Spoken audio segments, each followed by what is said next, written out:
Hey, Facebook fam, Lap of Love community. It's me, Christiana, one of the grief coaches here at the Pet Loss Support Team. And I am so excited today, and I'm so glad that all of you are joining us. I have Celeste Loetz here with me today, and we're going to talk a little bit about the benefits of tapping. And so some of you I saw know a little bit about it. Some of you have no idea what it is. So I'm excited to kind of get into it, how it can be used as a tool for healing for several different things. We're going to focus on pet loss today, and then we'll go into a community sequence. So engagement is encouraged if you like to do it with us. But first, Celeste, welcome. If you would like to tell us just a little bit about yourself, how you kind of got into tapping, what tapping is, and why in pet loss it feels like it can be a healing thing. Yeah, absolutely. So I was recently certified by the Gala Darling method, who's a little bit non-traditional, but it's still the same idea, the same practices. I used it for myself to deal with the sort of burnout and compassion fatigue and overfunctioning that comes with the job as a veterinary technician, because that is what I do for work as well as this. Just with the, just like training your subconscious to believe that you're worthy without doing something for someone else, basically, because that's what tapping is doing, is it's retraining your subconscious. And believe it or not, you have like a lot of things running in your subconscious, a lot of which isn't really helping you, and you're not exactly aware of it. So when you're tapping, you're touching actual acupressure points, so it's like a somatic thing, and out loud you're saying what you want to program into it. It probably sounds a little bit woo woo, but for those of us who have actually done it, we can tell you that it works. And I was actually curious, Christiana, how did you feel after our 1-to-1? Because we didn't get a chance to talk about that. Yeah, I'm glad that you brought that up. I had the honor of having a one-on-one tapping session with Celeste a week ago, and I've had some time to kind of process it. And what I will say is it definitely brought up some feelings that were inside of me that I didn't even really know were there.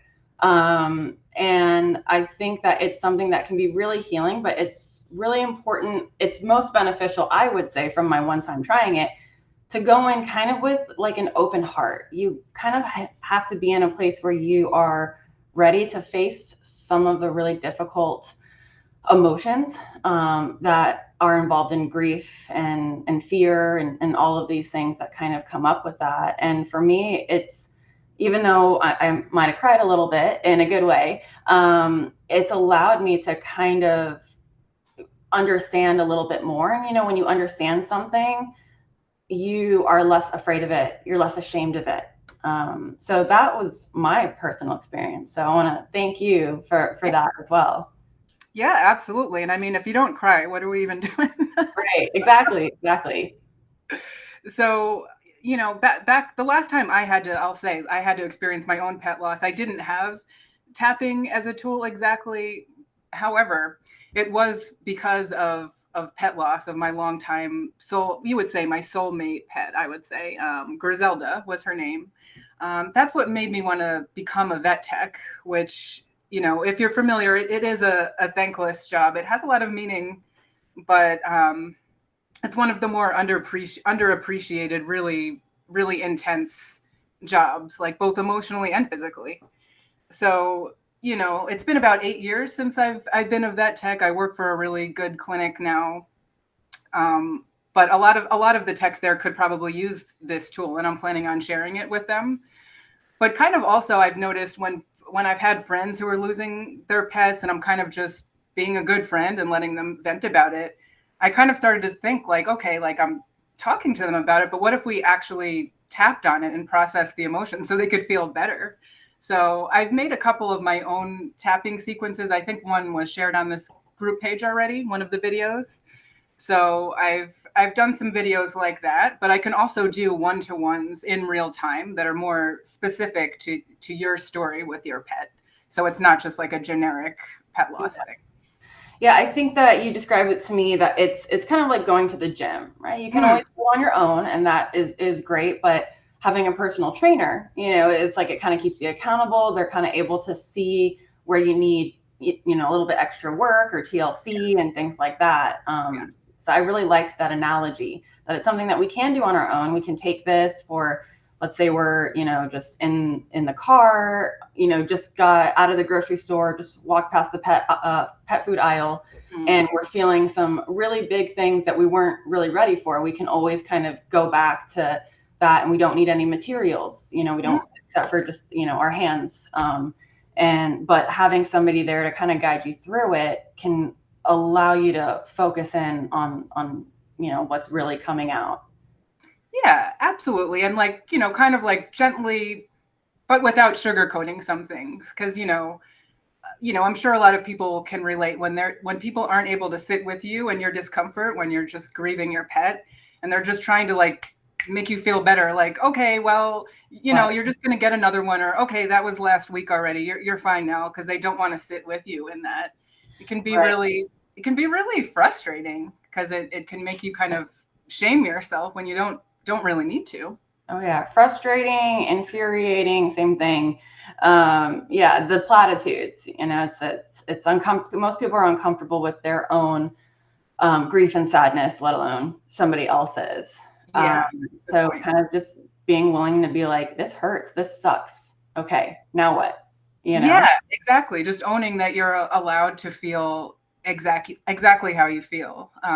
And always with tapping, spoiler alert, what we're always coming back to is just self-acceptance, which seems so basic. Like, yeah, of course I accept myself, but your subconscious kind of might not, if it learned otherwise in your formative years, and just living in this capitalist society, it's kind of like, I'm really interested in, you're saying self-worth, and that really sticks out to me, because I have found that our pets often give us a sense of self-worth, give us a recognition that, we deserve love as our most authentic selves.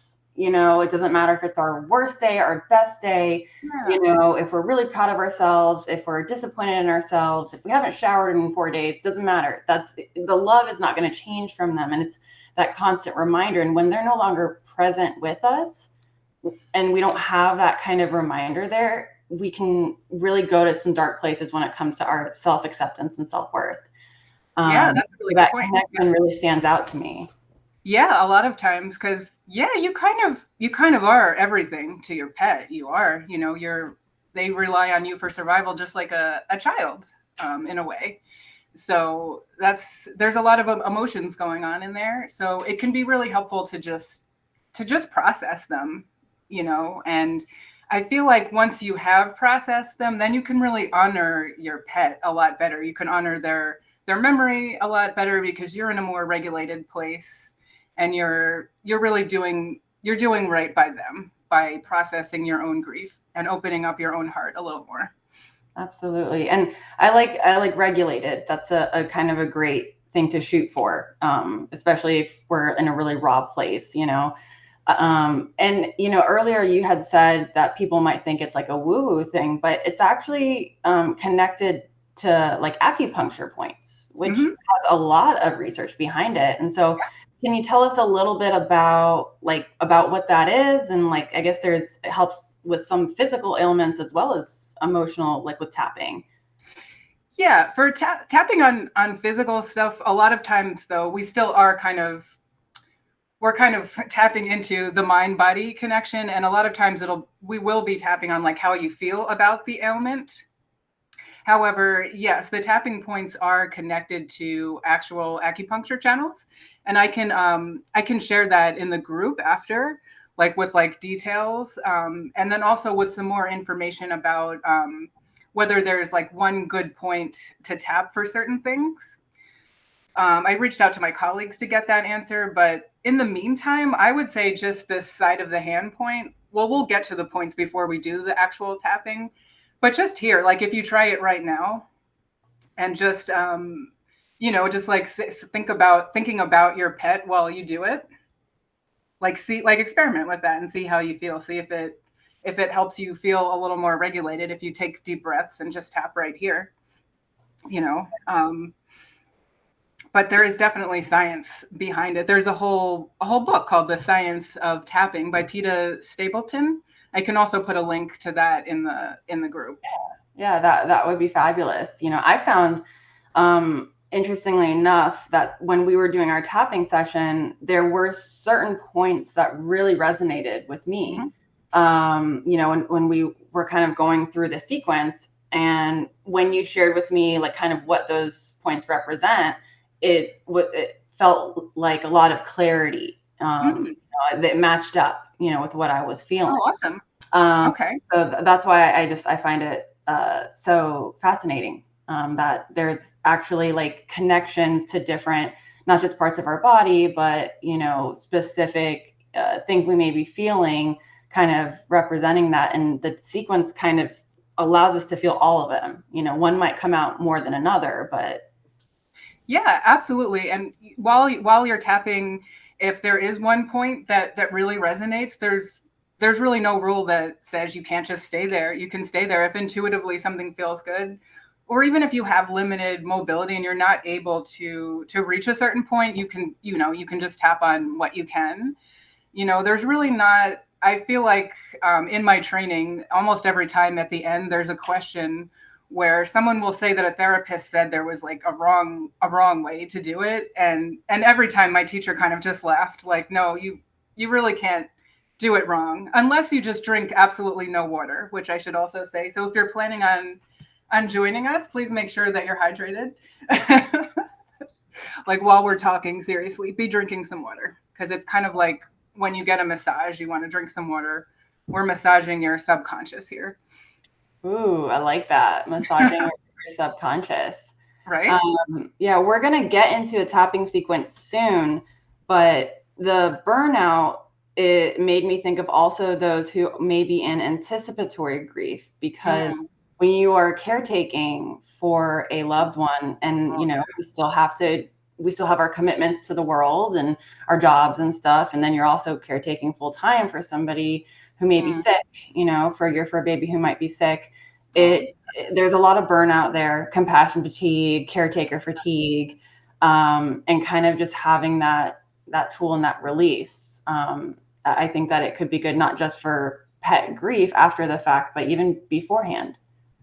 oh yeah, absolutely. I could make another video about that actually, because I'm just like thinking back to my last hospice case. Like I was sleeping downstairs with him. Like you're really kind of off of your game because everything is just going into focusing on your family member who, you just want to make sure you're right there for them if they need something.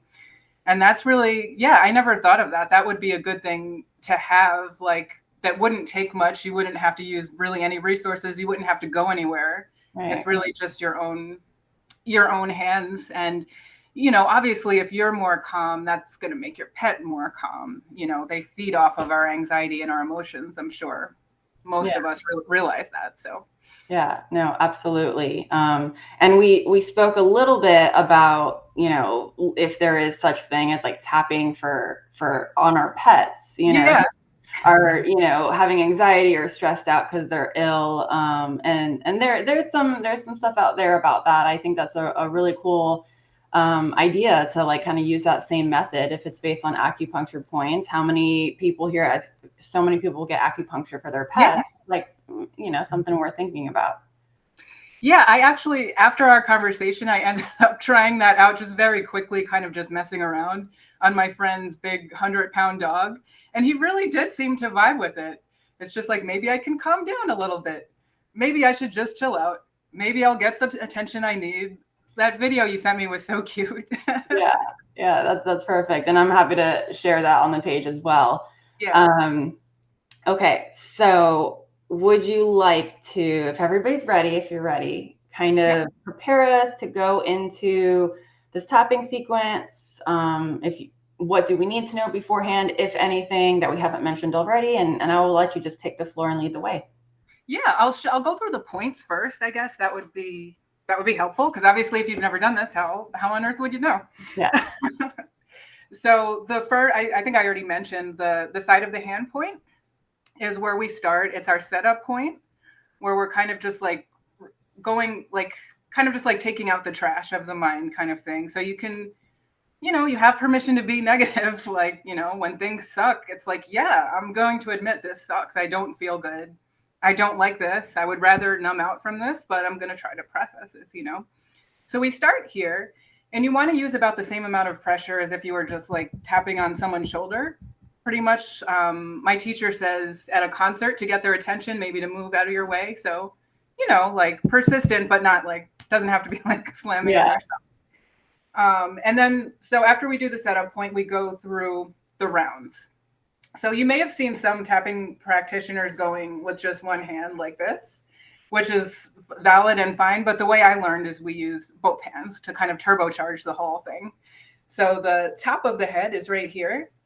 I think you had mentioned something else also about like going, like not moving the fingers differently, how you I tried it both ways. And for me, I guess just because for some of like the stability I was seeking, I tried doing it this way, but I found it more just like it felt more right. I don't really have a word, but it felt right to do them at the same time for me. Yeah. So you can tweak it to what feels intuitively right to you. So the top of the head, then we go to the side of the eyebrows right here, then to the temples, then under the eyes. Then here, the next one I'm going to switch to one hand because it's a small space under the nose. Then the chin right here. Then the collarbones, which again can also be done like this, whichever feels better. And then the side of the ribs right here. So however that's comfortable. And then we come to the wrists. And you may have seen also other practitioners do it in a different order. Some people start with the side of the eye. But again, I'm just going by the Gala Darling method and the way I was taught. Yeah. So what works for you. Absolutely. Yeah. So I'll take a look at the comments here to see if, okay, being pet parents is part of our identity. Definitely. Mm-hmm. All right. So drink your water, please. And basically you'll just repeat after me, do what I do, say what I say, and you'll repeat after me, right? Yeah, so I'll repeat after you, and then you guys at home definitely encourage you to kind of repeat after her. And when I was kind of going through it, I felt comfortable enough where like there was like some things that maybe I emphasized a little bit more, or like, and so tweak it again. This is for you. Then, so you can go ahead and repeat after you as we go. All right, awesome. So we'll get started here on the side of the hand. Being pet parents is part of our identity. Being pet parents is part of our identity. It's such a unique, intense bond with each of them. It's such a unique and intense bond with each of them. A lot of times it can't be put into words. A lot of times it cannot be put into words. Especially to those who don't have pets. Especially to those who don't have pets. Especially to those who don't understand the bond. Especially to those who don't understand the bond. No, it's not just a cat or dog. No, it's not just a cat or a dog. Actually, this is my soulmate pet. Actually, this is my soulmate pet. This is my family member. This is my family member. This is my best friend. This is my best friend. This is my only friend. This is my only friend. But it's okay if everyone in the world doesn't understand this. It is okay if everyone in the world doesn't understand this. Because I understand this. Because I understand this. And I have my pet loss grief support community. And I have my pet loss grief support community. And I'm going to stay as regulated as I can. And I'm going to stay as regulated as I can. I'm going to own when I'm not feeling so hot. I'm going to own when I'm not feeling so hot. I'm going to own when I'm not having a great day. And I'm going to own when I'm not having a great day. And I'm not going to take it to heart when people try to minimize my grief and suffering. And I'm not going to take it to heart when people try to minimize my grief and suffering. Even though I've gotten frustrated with other people and myself with this whole process. Even though I've definitely gotten frustrated with others and even myself with this whole process. I deeply love, accept, and honor myself. I deeply love, accept, and honor myself. This is exactly where I need to be on my grief journey. This is exactly where I need to be on my grief journey. There's really no one-size-fits-all approach. There is no one-size-fits-all approach. I'm exactly where I need to be. I'm exactly where I need to be. I'm honoring the memory of my pet. I'm honoring the memory of my pet. And eventually I will see them on the other side. And eventually I will see them on the other side.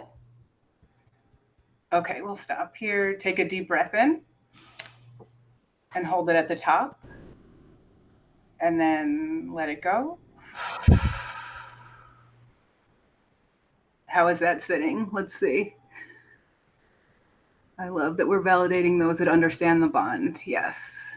Yes, vocalizing every emotion. That's true. Like the saying it out loud, like when you're tapping by yourself, at first it can feel silly, like you're just talking to yourself, but you know, we're all doing it together here, but saying it out loud, yes, absolutely.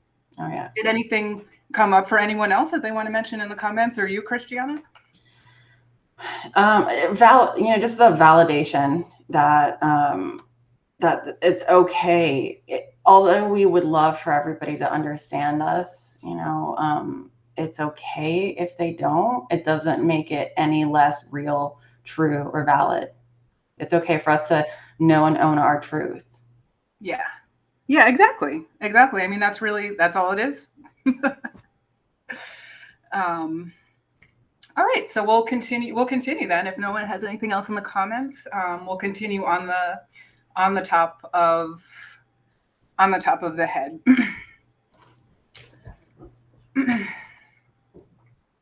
I'm gonna miss my pet so much. I'm gonna miss my pet so much. There's really no getting away from that. There is no getting away from that.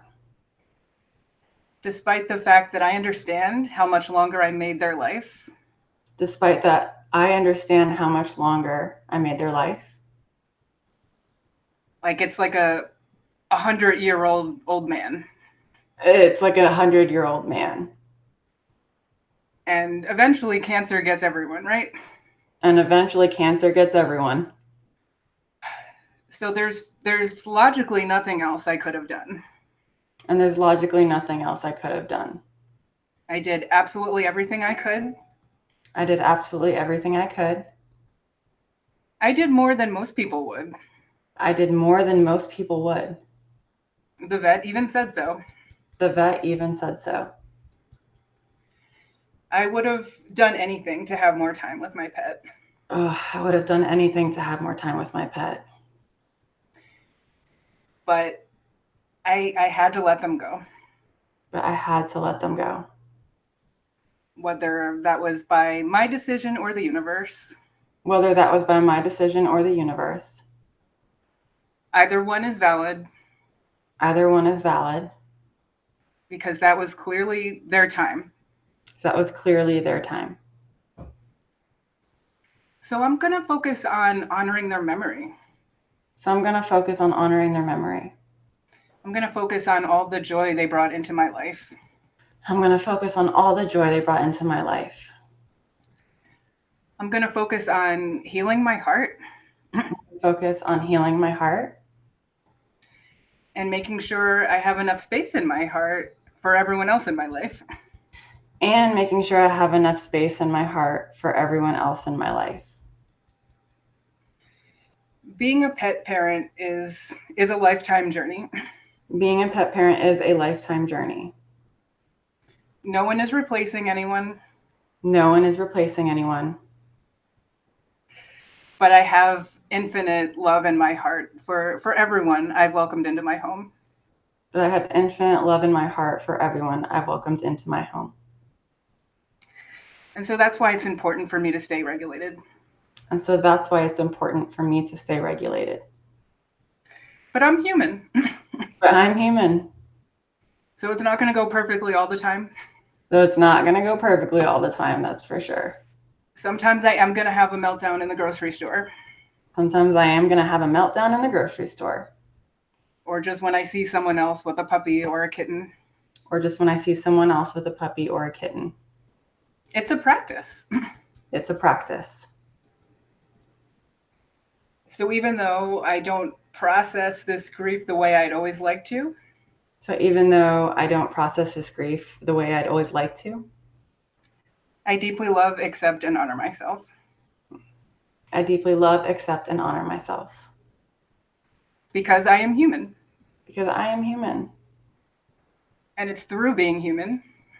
And it's through being human. That I've been able to care for my pet for so long. That I've been able to care for my pet for so long. And that's pretty cool. And that's pretty cool. To love someone is to be prepared to lose them. To love someone is to be prepared to lose them. And that's part of what makes life so beautiful. And that is part of what makes life so beautiful. And so it is. And so it is. So taking a deep breath in, holding at the top, and letting it go.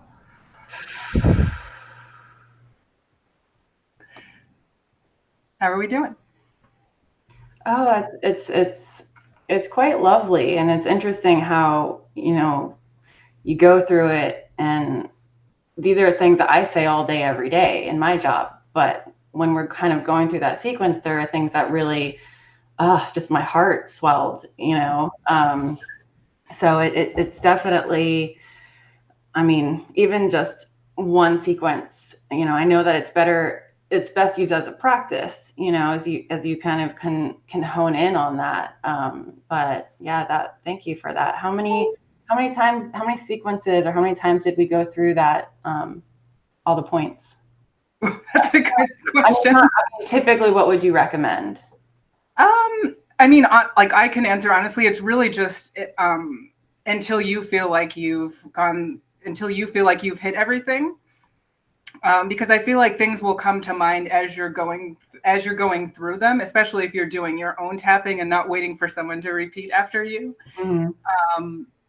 But I want to guess like maybe 5, 7. But I've actually never been asked that before. Maybe next time I'm tapping, I should have someone like count it or something, or I should like watch one of my videos and count it.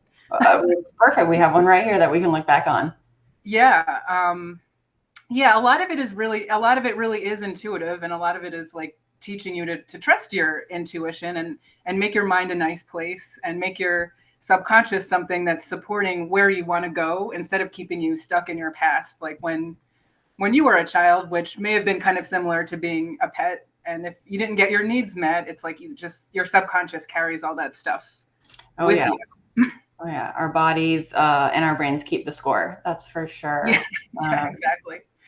So that's why this can be a great complement to like grief counseling or group counseling, but it can also stand on its own if just talking isn't really your thing. But I think through the talking, a lot of times you end up identifying what emotions you want to process, so that can make the tapping a lot easier, because you already know what you need to process. But really, it's no one size fits all, like we said. So every case is different.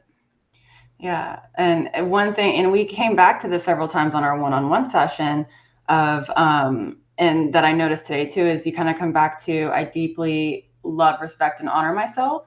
Mm-hmm. And every time we went there, I just kind of felt like a renewal of like, okay, like, it was just like a revamp of, why we're doing this. And when we spoke, we talked a little bit beforehand about, what I really wanted to focus on. And that was really helpful with that as well. Yeah. Because isn't that such a relief to just be like, oh, I'm okay. I don't need to change anything. I'm good just the way I am. Like, isn't that a relief? Yeah. Or I don't need to change anything unless I want to, by nobody else's expectations, or even my own preconceived expectations. Yeah. It's like, there's nothing wrong with me. It's like, imagine that. Right. Yeah. Just like you are whole just as you are. And obviously our pets really, really understand that. So that's like, oh, I almost grabbed one of my familiars, but she ran away. But they really do get that for us. So that's why the bond we have with them is so magical. Yeah. And so important to honor and not just dismiss. 100%. 100%. I saw, somebody in the comments, they said earlier, thank you for acknowledging that so many people don't recognize it. And if you have anything you want to add, I would love for that. But I kind of want to make sure we have some time in the comments, if there's any, just to kind of see how you guys are feeling out in the virtual space that we've shared together. Yeah, I see. I have an issue with drinking water. I can definitely relate. I always need a reason. So this can be your reason, just a lot your glass of water before and after. And note the difference, because it's easier for things to move through you if you're well hydrated. Oh yeah, that was also a question. Why does drinking water help? So hopefully that kind of answers that, because it is meridians that are in your body. You want to keep those channels as clear as possible. And most of us don't really drink enough water if we're over functioning at work and we can barely go to the bathroom or eat lunch. So. Yeah. Oh, definitely. Definitely. Oh, I love this. Somebody said chills. I get what is it? I get emotional with self-validation for sure. Oh, you and me both. Yeah, it can be a lot. My teacher does her tapping in the mirror, and that's like a whole other ball game. It's like looking at yourself and saying you love, accept, and honor yourself. Oh, talk about self-acceptance. Yeah. But it's like you kind of just start with what you feel comfortable with. They're like, in theory, like if someone was too upset to do all of this, like I could tap on them and say it for them too. Mm-hmm. So. Oh, that's really great. Yeah, like there's a lot of ways to make this accessible to everyone, and I'll definitely share what else I find out about the specific points, and I'll make another video too. Yeah. Oh, yes, definitely share that with us. There was something here. They said, I deeply love, respect, and honor myself. That brought tears. Oh, yeah. That's definitely a very natural response. And yeah, I consider that a success if we have some tears, definitely. Oh, yeah. That's part of the deal here. And it's a wonderful thing. I always say, I was like, look, bring on the tears. I'm not afraid of them. When, this is not a space that's afraid of them. It's a testimony to your love. That's really what it is, for your loved one. And, sometimes in doing that, also maybe yourself too. Yes, exactly. Because you can't pour from an empty cup. That's the thing. Especially with us overfunctioners who are taking care of sick pets, that's great, but you really have to take care of yourself too. Otherwise you can't fully take care of anyone else.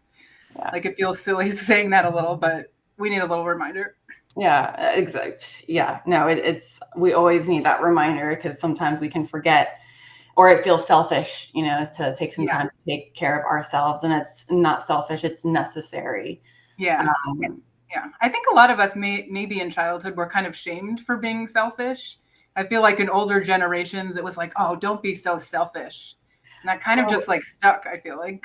Well, I kind of attribute it to, most of us have grown up and with a very specific and verbalized emphasis on being a pillar in the community, be nice in the sandbox, be a good neighbor. And those are all very important things, but not as many people have heard the emphasis verbalized, love yourself, love on yourself. Like you be nice to yourself.